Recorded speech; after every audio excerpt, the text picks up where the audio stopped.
Y'all, it's me, Jerome, and I got a story for y'all asses. So, y'all already seen the title. I'm just gonna let y'all know I'm okay now. But I got hit by a fucking car. More so a goddamn terrain. So, here we go. Let me set it up for y'all. This was on a Thursday. Um, this was on a Thursday. Once a week because of the pandemic, I go into the office once a week. And so there was a guy that I was talking to from time to time that had dropped down in my DMs, and we would go back and forth and just have, short, cool conversation about, this, that, and the other. Y'all already know what's the weather, how you doing, where you live at. I like you, you like me, so on and so forth. Send me a picture. And so he lives in New York. So I already knew it wasn't gonna, be nothing because I was just like, I ain't trying to talk to nobody from, New York, or not talk to nobody from New York, but I stay in Atlanta, you stay in New York. We can just keep it cool. It is what it is. And so he and I exchanged numbers after we got through the DM stage, and we would converse via text messaging, and then we talked on the phone, I want to say once, maybe twice. So let me take you back to that one. We talked on the phone once or twice, and when he talked to me on the phone, that was actually the last time I heard from him. So I just figured that, excuse me. Ooh. I just figured that, he wasn't into me or whatever because of the sound of my voice, whatever the case may be. Cool, whatever. You win some, you lose some. You like some, you like none, whatever. And that was cool. So out of the blue, when I was at work, he sent me a message and he was like, "Hey stranger, you know how them texts go from guys that ain't called you, you've been calling them, whatever. Then all of a sudden when they asses get bored or they in a situation, sometimes situationship, and they, throw you with that stranger line." So I responded to it because, I'm not committed to nobody, I'm not dating anybody, or I'm not exclusive with nobody. So, I answer my texts. And so he told me that he was in Atlanta, and that was that. So I was like, okay, cool. Well, have fun. And he was like, well, I have more fun if I could see you. And so I replied back and was like, okay, well, we can arrange that if you want to do that. So he told me to meet him at this place called Joe's on Juniper. It's a restaurant, bar type place, primarily for the LGBT community. So I told him I was going to be working late that night, had a couple of projects to do, and I'll meet him out later that evening. So I did that. I went out there, met him, and when I went in, he looked just like his pictures. It wasn't one of those situations where it was like, oh my gosh, I want to meet him, or oh my God, I want to be with him, whatever. It was just like, I met this cool guy on, Instagram. We exchanged numbers, we text, and then we talked once, maybe twice, and then that was that. So I met him and, sat down. He immediately glowed, and it was what it was. And he was cool. Had great conversation and all. And so we sat at Joe's and we was talking, and, he was ordering me drinks, which, was nice because niggas don't be ordering drinks. Like, when you be meeting people, everything is like a la carte out of your motherfucking pocket. So he was doing it. And that might be just an up north thing, maybe. I don't know. But I sure don't get it from these dudes down here. But nevertheless, we ordering drinks, having a good time. I think we did eat a few times, or I'm just going to say we ate a few appetizers, and that was that. Anyway, nightfall was coming, or has came, and we were sitting to people like in the parking lot because where we were sitting at was like outside on the balcony. Or, yeah, I guess you could say the balcony part. And it's so funny because there was a gentleman that came out, that was parking his car. And when he came out, the guy that I was with on the date from New York was like, oh my God, he got a purse on, he got a bun on. Y'all need to check out my last videos. The one that's titled Ain't New. That was, the wife being. I started to go to the bar and say something to her, but nevertheless. But anyway, back to the story. So, we talked about that situation because I was telling him about, how I feel about the masculine versus the feminine, gender identification, all that stuff like that. And, he got on that vibe with me and it was cool, whatever. So anyway, after we was done with that, he was like, I want to go out. It's Thursday night. I want to go to Bulldogs and so on and so forth. So at this time or at this juncture, the pandemic, I'm not going to say it. Yeah, I can say it just started because it was around the summer, maybe fall time, maybe. Or was it the spring? Whatever it was the type of weather where it was a little chill at night, but not a bad chill.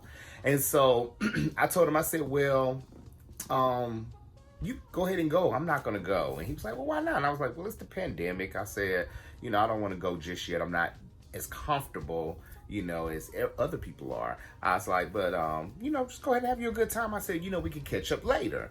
And so I asked him, about, well, I didn't ask him earlier. He had told me that he had got dropped off by Uber because he knew he was going to be drinking. He didn't want to take his rental car. So I told him, I said, I'll drop you off. So he was kind of sketchy about it or being skeptical, whatever the case may be. And so I was like, we'll go by there. You let me know. And then that's that. Because, I'm cool with it. At this end or at this point, we owe each other nothing. You want to go out and have a good time? Go have you a good time. You coming all the way from New York. And I know I'm not trying to go to New York no time soon. So do you. Like, we just did a little meet and greet. So I took him past Bulldogs. And he was like, nah, I don't want to go. I want to just go ahead and go back to my room. So I was like, okay, cool. Where you stay? So took him to his little place or whatever. We were outside, and as we were going to the hotel, and then we got outside, we were already having a great conversation. Like, we was talking about everything, career, friends, family, y'all know the whole nine. Got to the hotel, and we probably stayed in the car for maybe about 20 minutes or so. And so towards the end of the conversation, he poured out his feelings, was like, you know what, after hanging with you and I'm seeing you, I really like you. So then I came out and I poured my feelings and I said, you wasn't stirring me before when you talked to me on the phone and you didn't call me back. And so, he played the blame game. And I was like, you know what, I'll take it, I'll own it. So I said, I tell you what, I have some errands I need to do tomorrow. What I'll do is I'll pick you up and we can go to lunch, hang out, run some errands, and then that'll be that. And I think I had another commitment to do that evening. That's why it was going to be something we could do around lunchtime and then that afternoon because I needed to be somewhere around 6 or 7 o'clock or whatever. Y'all, after I told him that, he was like, okay, well, I'll talk to you later. You want to come up to the room? And I was like, no, I don't want to come to the room. It's fine. And so he's like, okay, well, I'm going to just go up here and drink. And I was like, all right. So he comes over on the driver's side where I'm at. And as he's approaching me, he is starting to kiss me. And y'all, when he started to kiss me, y'all, it was so horrible. Not the kiss, but the fucking breath, y'all. It was strong to where after he kissed me for maybe about 2 or 3 seconds after me smelling it, I was just like, okay, we're done. This is good. Like, because he was really trying to get into it. And I was just like, we're good. And so when he got out the car, I was like, fuck, what the hell was in his mouth? So then I was like, you know what, Jerome? You're really big on hygiene. Maybe it's because he ate something or something that we ate. Maybe it was my ass. I don't know. I have a friend that told me, lick your goddamn forearm and smell it. That's what your breath smell like. I don't know. I'm from the old school or from the new school. Put that goddamn mask on your face and don't take it off for a couple hours. That's how your breath really smell. That part. People in the back. People in the back. If you walk around with your mask like this, your breath probably stink. Y'all better go see a dentist. Telling you, it ain't that expensive. Anyway, after I got through having my moment in the car by myself, went on home and I immediately pulled out the dental floss. I pulled out the, the water pick. I was on it because I was like, somebody's breath was bad. And I know it cannot be me. So anyway, long story short, or not long story short, to the next day, went to his hotel, picked him up, We went to, I can't even think of that damn restaurant I like to go to across the street from Bulldogs. It's a hamburger joint. It is so good, y'all. But we went to that place. We ate outside. And, you know, we were talking. And as we were talking, the wind was blowing or shifting. And y'all, every time that motherfucker had something to say and that wind blew, I said, oh God, the damn train is back. And he hit me again. It was him, y'all. And at this part, we haven't even ordered drinks, no food or nothing. That breath was so bad. Y'all, it was so bad. I had asked him, I said, do y'all have, well, how are y'all benefits at work? Like, do y'all have dental and health insurance?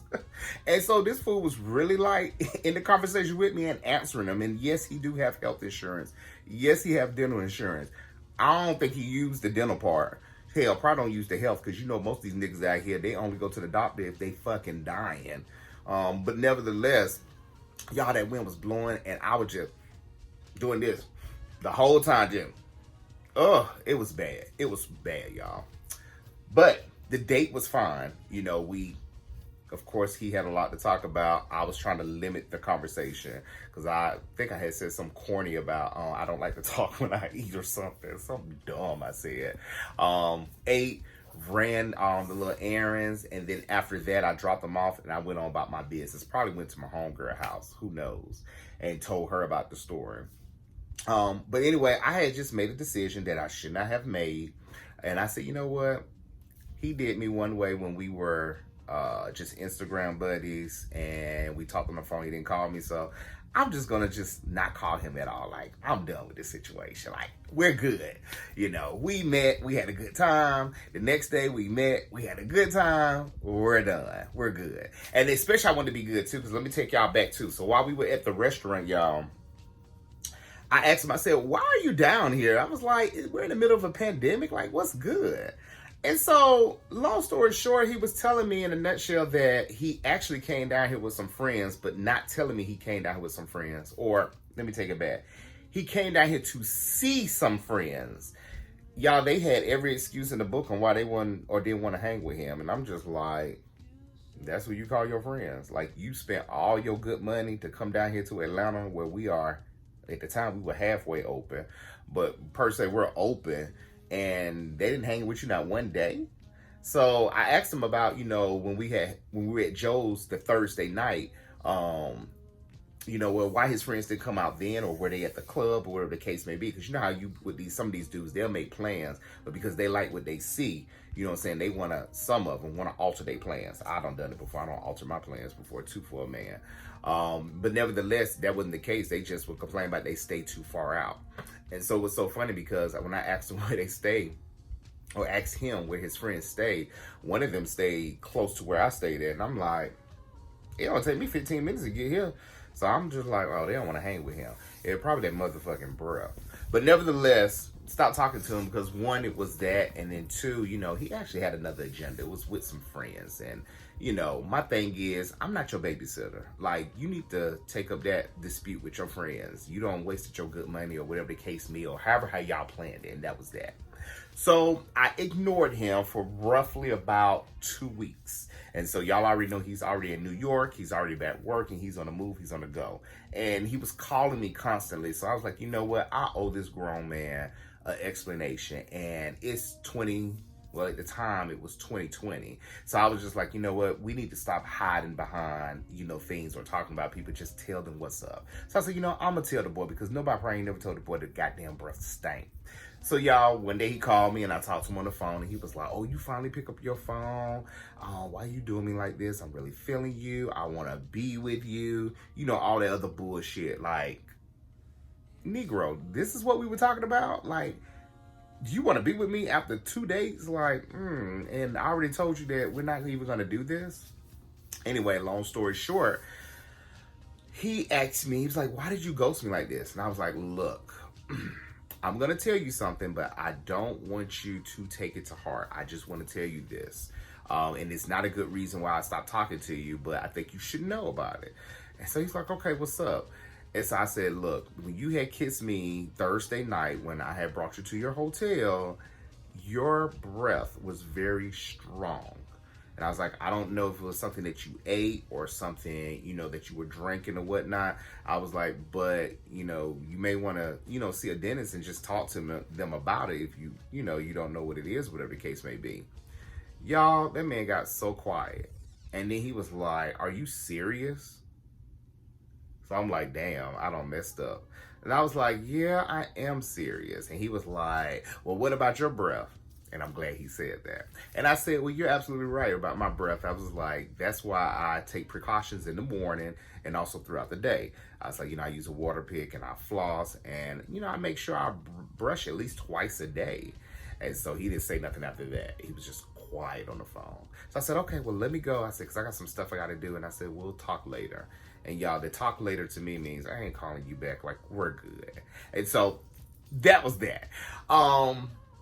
I don't know. What y'all think? Do y'all think I was wrong or right for telling that dude that his breath stank? Like, it was strong, y'all. It was strong. Like, I haven't smelled breath like that in years. Like, I remember this one dude, he didn't even get to the kissing, but he could just talk, and it just came. It wasn't no wind, no nothing. We was like in a closed room, no unit on, no nothing, comfortable air. And when he talked, it had a stench to it. And I'm like, God damn. But then I was thinking, or this guy I dated a while back that had braces and had a permanent retainer. He was telling me that it's very, I ain't gonna say very, he didn't say it was very difficult, but it's a challenge to floss when you have a permanent retainer. But he was like, if you keep doing it on a consistent basis, it's easier. And everybody know that meat in between your damn teeth stinks. Y'all gotta get that damn chicken out y'all mouth because it's just horrible. But drop down in the comments. Let me know what y'all think. Was I wrong for telling him? Have y'all been in a situation with somebody breath stank? Y'all didn't know how to do it, or y'all did it and they took it the wrong way, or maybe the right way? I don't know. But at the end of the day, if the dude did live in Atlanta, he's somebody I probably wouldn't talk to anyway. Not because it is because of the breath, but he was very young.